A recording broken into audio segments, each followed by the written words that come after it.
Black Thought, and I'm your host, Dr. Hutchinson. Good to see all of you here today. We have a special show for you today. And right before we go into our show and all of our fabulous guests, let me do a bit of housekeeping. First of all, if you want to keep up with the goings-on of this show, there are several ways to do so. We encourage you to go to our Facebook page, MUTV1 Black Thought, MUTV1 Black Thought, so you can see some of the content from this show and keep up with some of the things that we do. Of course, when you go to that page, you will also see the link for our YouTube channel. We're constantly updating its content, and so we encourage you to stay with us in that way. Also, if you want to connect with us by email, feel free to email us at blackthought.mutv1@yahoo.com. Black Thought, the name of the show, .mutv1, Memphis' first black-owned television station at yahoo.com. And then, of course, I am the proud pastor of First Baptist Church Lauderdale in that great hamlet of South Memphis, right across the street from the Booker T. Washington High School. And so if you want to catch up with me there, the number is 523-0501. But don't dial that phone right now, because I'm looking at you at HD video. So don't call the church. You won't get me there. You're seeing me right now. The last number is 949-9995. You want to call me directly and tell me what's going on in Memphis and or catch up with me. Let me get to the crux of the matter today. I have these wonderful persons gathered around me. This is a special show. This is a forum where you get to meet the candidates for District 91 of the Tennessee House of Representatives. This was the seat of the late Lois DeBerry, and there is a special primary election being held on October the 8th, coming up next month. Actually, early voting started yesterday, and you have to go to the Shelby County office building downtown in order to special vote, and the general special election will be held on November the 21st of this year.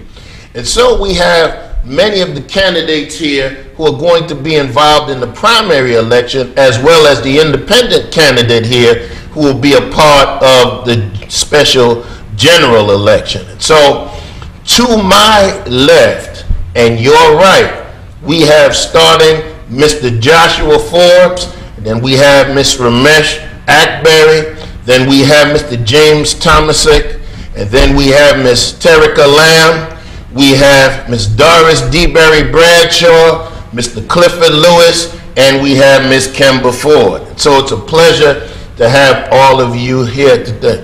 I'm sorry, Kermit Moore, got the name wrong. You can tell this is live TV. Good to have you with us today. So now we have them with us, and what we have done, we want you to be able to see them. And so what we have done, we've set up a format. We've apprised them of the format before this show. Basically, in this segment, each candidate will be able to make a 2-minute opening statement, which will include their name, of course, why they decided to run, what they will bring to the office, and why they are the right person for the position. And so what I will do now is start to my right and your left with Ms. Kemba Ford, and we will allow her time to go ahead and express herself in this way. Go right ahead, Ms. Ford. Good morning. My name is Kemba Ford, and I am a candidate for the Democratic primary state legislature HD 91.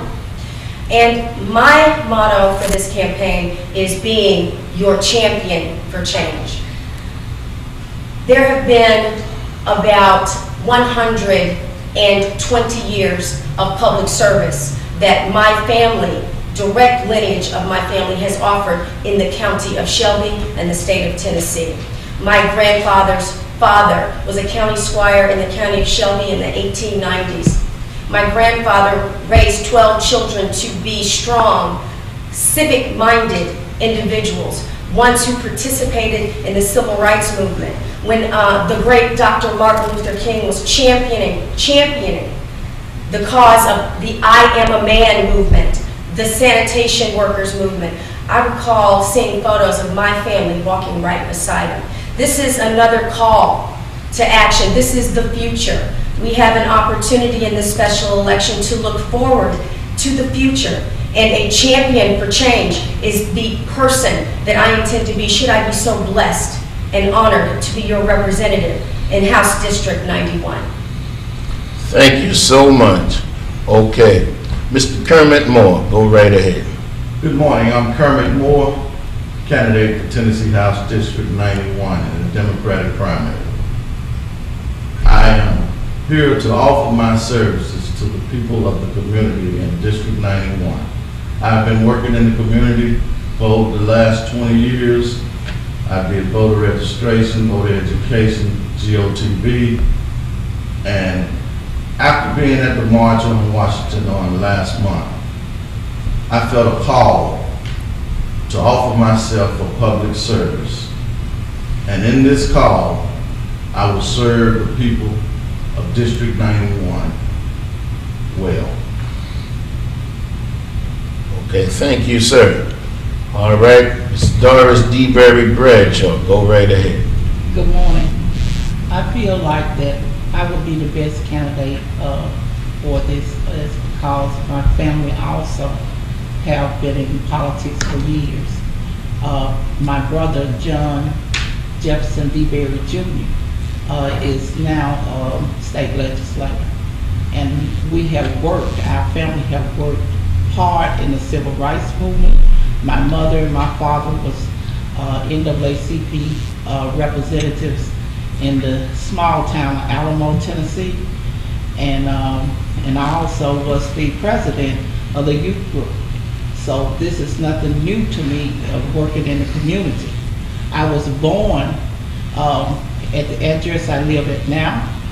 I was raised, I left Memphis for 7 years and I came back to the same address that I'm living at now.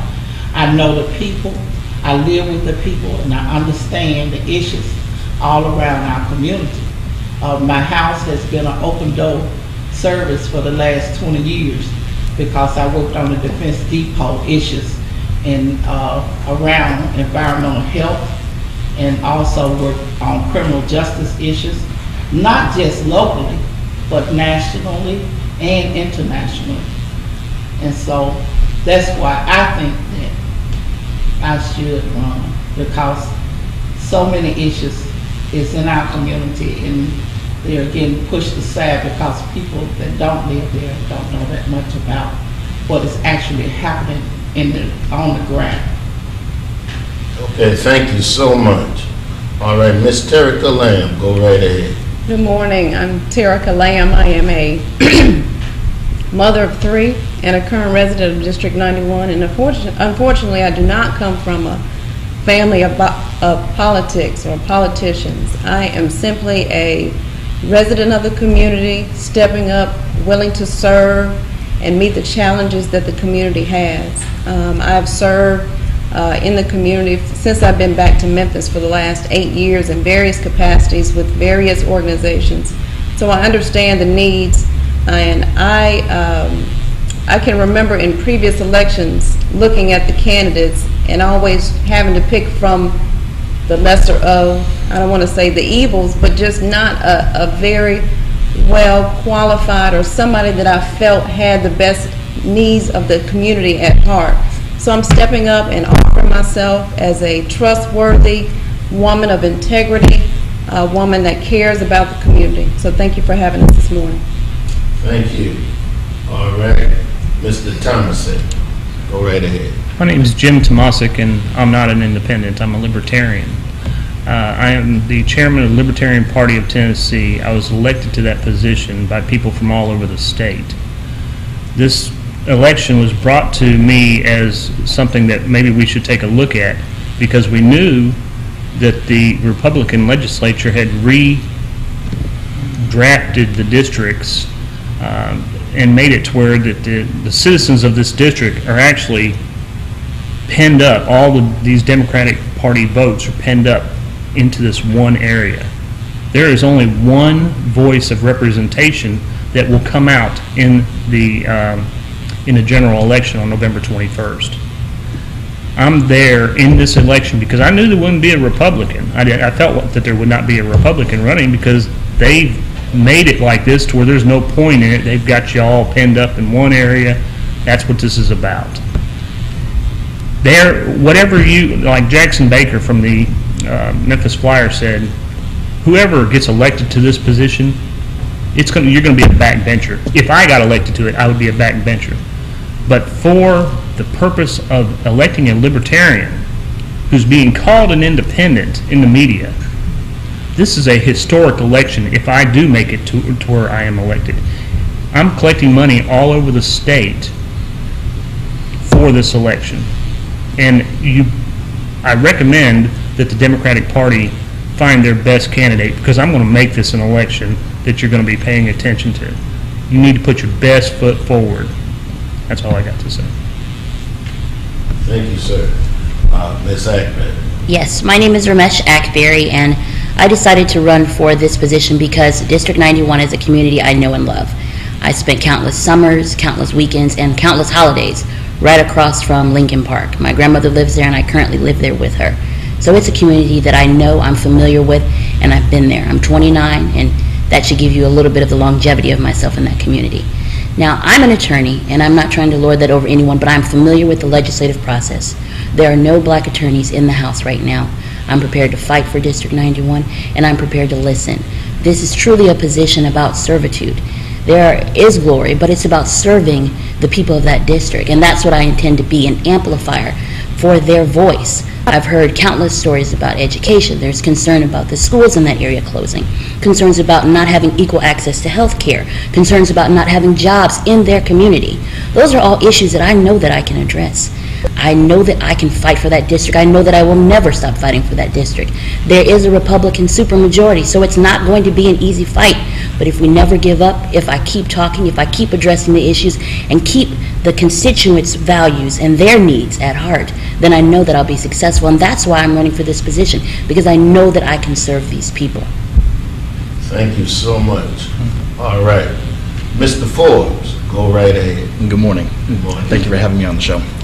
My name is Joshua Forbes. I was executive director of the Alcee Ball Community Development Corporation, and so I have a little bit of an understanding of what it means to foster health in a community.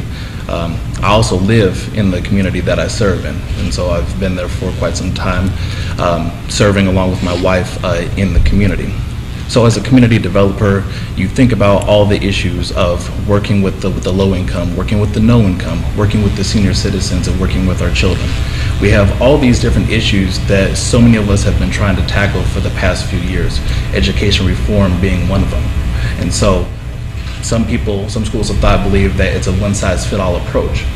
I don't believe that, and Representative Lois DeBerry didn't believe that either. And so we worked together to fight to save Alcee Elementary School, to ensure that it stayed open, because it doesn't take going after a fly with a bazooka in order to change a school.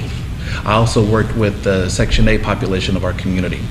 And if you know that the amount of government assistance that they get is between $26,000 and $29,000 a year. Now, people will say, well, why don't you just get a job? But if you don't have a GED and you have a minimal skill set, then that means that at best you're going to make $8 an hour. Now, in a perfect world, if a job gave you 40 hours a week and you worked 50 weeks a year, that's only $16,000 before taxes.